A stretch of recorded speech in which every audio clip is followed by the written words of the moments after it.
A few years back, I went to an Excelapalooza conference. Yes, there is such a thing.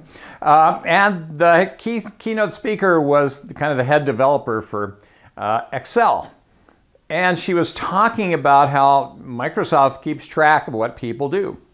And I was stunned to recognize that only 5%, that's 5 out of 100 Excel spreadsheets, have any sort of formula in them. Even division or multiplication or something simple like that. But the other thing that stung me was that over half of them use merge and center for headings. Well, what does that mean? That means you're using Excel to create reports and spreadsheets that nobody wants to read.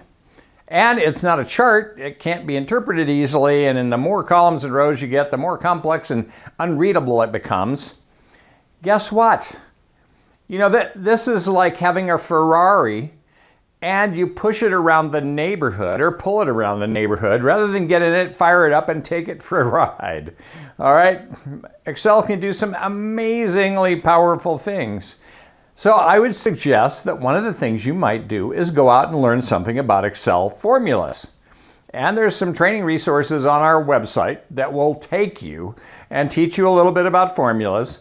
And even in the QI macros, there's actually a whole worksheet that's designed to help you with formulas for turning time into numbers or turning text into something or splitting text. So there's a whole bunch of formulas built in there that I use because I can't always remember all these things, right? So I use my Excel formulas in the QI macros and take those and then start to do analysis and calculations and compute things that are a little bit more complicated.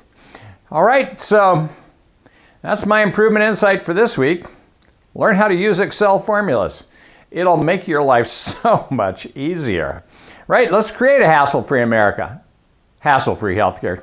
Let's go out and improve something this week.